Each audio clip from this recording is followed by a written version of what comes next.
बढ़ाकर मैंने कहा, आप चले आइए, कोई डर नहीं। उसने हाथ पकड़ लिया।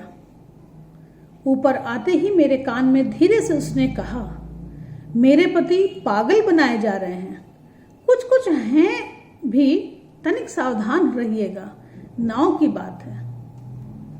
उसे वह जानती है कि उसके पति कुछ असामान्य सा व्यवहार कर रहे हैं, इसलिए वह कहती है, मैंने कह दिया कोई चिंता नहीं। मेरे ऊपर जाकर बैठ जाने से पर भी मेरे कानों के समीप उस सुंदर मुख का सुरभित निश्वास अपनी अनुभूति दे रहा था। मैंने मन को शांत किया। चांदनी निकल आई थी। आकाश घाट पर आकाश दीप जल रहे थे, है ना। वो कहता है गंगा की धारा में भी छोटे छोटे दीपक बहते हुए दिखाई देते हैं। वह कहता है रामनिहाल कि कोई चिंता की बात नहीं है, मेरे ऊपर बैठ जाने पर भी, लेकिन उसको लगता है कि ऊपर बैठ जाने पर भी उसके कानों में मनोरमा की सुरभित सुगंधित निश्वास जो है वो उसको एक सुखद अनुभूति दे रही है। उसने अपने मन को शांत करता है और बोलता है कि घाट पर आकाश दीप जल रहे हैं और गंगा की धारा में भी छोटे छोटे दीपक बहते हुए दिखाई दे रहे हैं। तो आकाश दीप जो है, जो बांस के किनारे जो टंगे हुए रहते हैं आकाश दीप, है ना। हिंदुओं में मान्यता है कि कार्तिक महीने में लोग अपने पूर्वजों की याद में ऐसे दीपक जलाते हैं। ये एक प्रतीक है कि वह पूर्वजों को धरती से स्वर्ग का रास्ता दिखाते हैं, है ना। गंगा के किनारे जब आप कभी जाएंगे तो देखेंगे कि गंगा के किनारे लंबे लंबे बांसों के सहारे टोकरियों में दीपक जलाकर लटकाए जाते हैं। और बोलता है कि छोटे छोटे दीपक बहते हुए भी दिखाई दे रहे हैं। दीपक हम क्यों बहाते हैं? गंगा की धारा में हम दीपक बहाते हैं। आप छठ में देखेंगे कि वहाँ पर भी लोग जो है वो दीपक जलाते हैं। दीपक को फूल लगा करके उसे बहाते हैं। तो कार्तिक पूर्णिमा के दिन गंगा में दिया जोड़ने की परंपरा है हमारे यहाँ। हिंदुओं में मान्यता है कि ये दिए हमारी मनोकामना ईश्वर तक ले जाते हैं। मोहन बाबू की बड़ी बड़ी गोल आंखें और भी फैल गई। उन्होंने कहा, मनोरमा, इस दीपदान का अर्थ क्या है, तुम समझती हो? गंगा की पूजा और क्या? आप देखेंगे कि मोहन बाबू एक बड़े ही समझदार हैं, माने संवेदनशील हैं और उन्हें इन सब चीज का बहुत ज्ञान भी है ना। काल्पनिक स्वभाव के हैं, दार्शनिक स्वभाव के हैं। जब ये दिए का प्रसंग जो है उनकी काल्पनिकता और दार्शनिकता को सिद्ध करता है। तो वो ये कहते हैं कि क्यों छोड़े जा रहे हो। अपनी पत्नी से ये प्रश्न पूछते हैं कि ये आंखें और भी फैल गई, मैंने आश्चर्य से बड़ी बड़ी हो गई। बोलता कि और पूछते हैं कि मनोरमा, इस दीपदान का अर्थ क्या है, तुम समझती हो? तो मनोरमा सीधा कहती, गंगा की पूजा और क्या, जो हम सामान्य लोग जानते हैं कि गंगा की पूजा इसमें की जाती है। तो बोलता कि यही तो मेरा और तुम्हारा मतभेद है ना। वो बोलता है कि यही तो मतभेद है दोनों के विचारों में, पति पत्नी में। जीवन के लघु दीप को अनंत की धारा में बहा देने का यह संकेत है। वो बताता है कि जीवन का जो हमारे दोनों के विचारों में कितना अंतर है। वो इस दीपक के बारे में बोलता है कि नदी में, गंगा की धारा में तो छोटे छोटे दीपक बह रहे हैं। इसका अर्थ है कि जीवन के लघु दीप को, जीवन जो हमारा जीवन है उसको अनंत की धारा में बहा देने का ये संकेत है। कितनी सुंदर कल्पना है। वो अपने आप पे विस्मित होते हैं। कहकर मोहन बाबू जैसे उच्छ्वसित हो उठे, प्रसन्न हो उठे अपने इस विचार पर। उनकी शारीरिक चेतना मानसिक अनुभूति से मिलकर उत्तेजित हो उठी। मनोरमा ने मेरे कानों में धीरे से कहा, देखा ना आपने? मनोरमा रामनिहाल के कानों में कहती है कि आपने देखा ना? मैं चकित हो रहा था।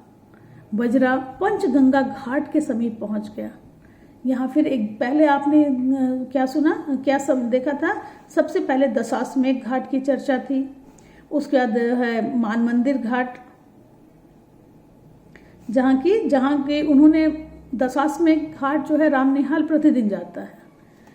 मान मंदिर घाट है, उसे ब्रज किशोर कहते हैं कि वहाँ ले जाने के लिए, ताकि वहाँ उन्हें, वहाँ के नाव जो है, बजरे जो हैं वो अच्छे हैं।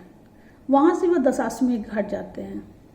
उसके बाद ये जो दशाश्वमेध घाट से जब जा रहे हैं तो पंचगंगा जो है वहाँ वो पहुँच जाते हैं। पंचगंगा घाट भी वाराणसी में है, ये सारे घाट वाराणसी के हैं।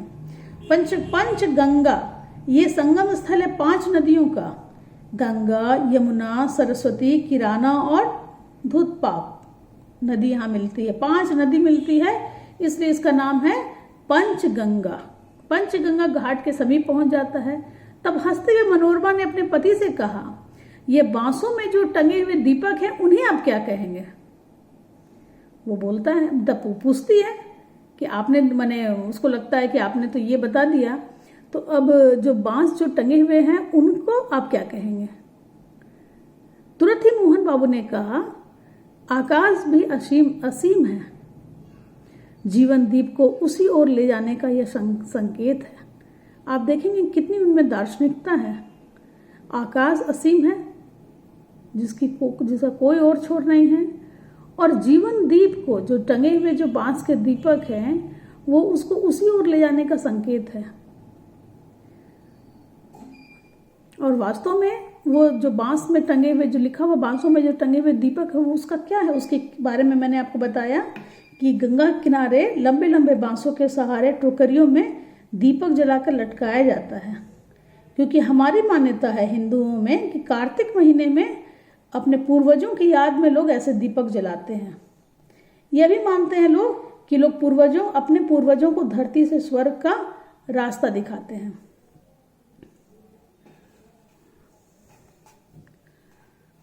फिर हाँफते उन्होंने कहना आरंभ किया, तुम लोगों ने मुझे पागल समझ लिया है। मैं यह जानता हूँ, ओह, संसार की विश्वासघात मतलब धोखा, कि ठोकरों ने मेरे हृदय को विक्षिप्त बना दिया। विक्षिप्त माने परेशान, व्याकुल, मुझे उससे विमुख कर दिया। किसी ने मेरे मानसिक विप्लवों में, है ना, मानसिक उथल पुथल में मेरी सहायता ना की। मैं ही सबके लिए मरा करूं। अब मैं यह नहीं सह सकता। मुझे अकपट, बिना छल कपट के प्यार की आवश्यकता है। जीवन में वह कभी नहीं मिला। तुमने भी मनोरमा, तुमने भी मुझे, है ना। उसे वह जो है वो अचानक उनमें ये परिवर्तन आ जाता है उनके विचारों में। हम पहले ही देख चुके हैं कि वह थोड़े से असामान्य हैं, है ना। वे क्योंकि उनके मन में ये भ्रम है ना, और उनको लगता है कि संसार के वो मानसिक तनाव से युक्त उनका जीवन है। संसार के विश्वासघात से वो व्यथित हैं। उनकी इच्छा है कि कोई उन्हें निश्चल और निस्वार्थ भाव से प्रेम करे, जो उनको कभी नहीं मिला, है ना। यहाँ पर वो यही कहते हैं कि मुझे अकपट प्यार की आवश्यकता है। मुझे निस्वार्थ प्यार की, अर्थात बिना छल कपट रहित मुझे प्यार की आवश्यकता है। मनोरमा घबरा उठी, क्योंकि उसे लगा कि उसके पति जो है वो मानसिक रूप से थोड़े ये हो रहे हैं, व्याकुल हो रहे हैं। उसने कहा, चुप रहिए, आपकी तबीयत बिगड़ रही है, शांत हो जाइए। क्यों शांत हो जाऊं? राम निहाल को देखकर चुप क्यों रहूं? वह जान जाए, इसमें मुझे कोई भय नहीं है। तुम लोग सत्य को छिपाकर छलना क्यों बनाती हो, अर्थात सत्य को धोखा क्यों देती हो? मोहन बाबू के श्वासों की गति तीव्र हो उठी। वे बहुत उत्तेजित हो उठते हैं। मनोरमा ने हताश भाव से मेरी ओर देखा, है ना। वो निराश हो जाती है, घोर निराशा में डूब जाती है। उसको लगता वो अब क्या करे। वो अपने को निसहाय महसूस करती है, इसलिए वह सहायता के लिए राम निहाल बाबू को कहती है। वह चांदनी रात में विशुद्ध प्रतिमा से निश्चेष्ट हो रही थी, गतिहीन हो रही थी। वो समझ नहीं पा रही थी कि अब उसे क्या करना चाहिए। मैंने सावधान होकर कहा, माँ जी, अब घूम चलो। कार्तिक की रात चांदनी में शीतल हो चली थी। कार्तिक महीने में चांदनी रात जो है वो शीतलता उसमें थी। नाव मान मंदिर की ओर घूम जाती है।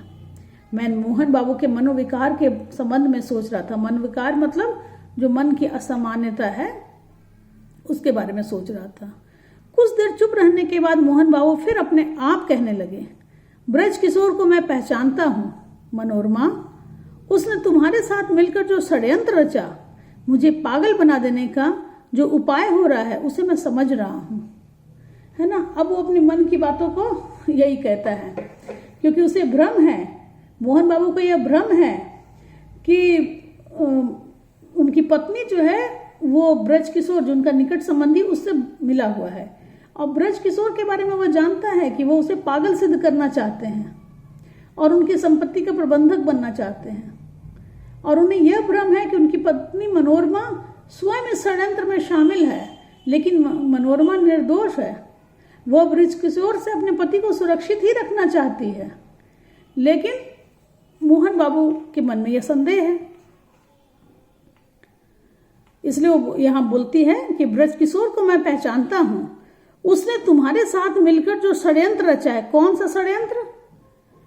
कि मोहन बाबू पागल हो जाए, पागल सिद्ध करार दिए जाए और वो उनकी संपत्ति का प्रबंधक बना जाए।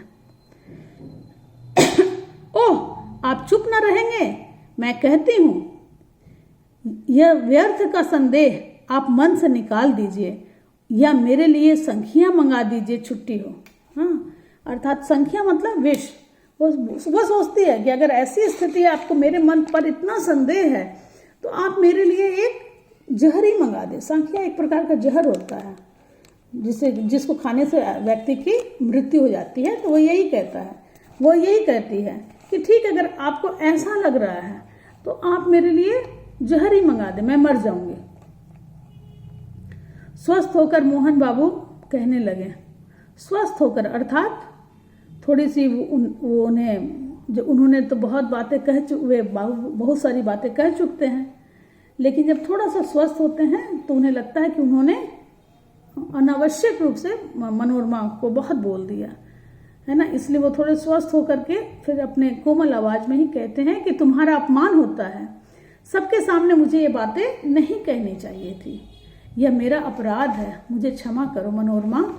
और सचमुच मनोरमा के कोमल चरण मोहन बाबू के हाथ में थे। मनोरमा का जो कोमल चरण है वो उसे अपने हाथ में ले लेता है ना। अब यहाँ पर आप देख सकते हैं ना कि ये ऐसी जो है ऐसा बदलाव जो है, स्वभाव में बदलाव किस में हो सकता है? जो व्यक्ति व्यक्ति जो है मानसिक रूप से अस्वस्थ हो। पहले तो वह मनोरमा को काफी कुछ कह देते हैं, और लेकिन उसके बाद वह जब उन्हें लगता है कि हाँ उन्होंने कुछ ज्यादा कह दिया, है ना, तो वो आवेश में आकर वो बहुत कुछ कर मनोरमा के चरित्र पर संदेह करते हैं और उसके बहुत भला बुरा कह डालते हैं। अब मनोरमा सबके सामने जब अपमानित होती है और कहती है कि वो व्यर्थ का संदेह अपने मन से निकाल दे या उसके लिए विष मंगा दे, तब मनोरमा के मुंह से ये बात सुन करके मोहन बाबू की आंखें खुलती हैं। तब उससे वो कोमल स्वर में कहते हैं, है ना, आवेश में आके उन्होंने तो कह दिया, लेकिन फिर वो मनोरमा के कोमल चरणों को पकड़ लेते हैं, अपने हाथों में पकड़ते हैं और उसे माफी मांगते हैं। पैर छुड़ाती हुई वो पीछे खिसकती है। मेरे शरीर से उसका स्पर्श हो जाता है। किसका? राम निहाल के शरीर से मनोरमा का स्पर्श हो जाता है। वह क्षुब्ध और संकोच से उबचुब रमणी माने सुंदर स्त्री, हाँ, उबचुब मतलब आशा निराशा में डूबी हुई सुंदर स्त्री जैसे किसी का आश्रय पाने के लिए व्याकुल हो उठी थी। मनोरमा ने दीनता से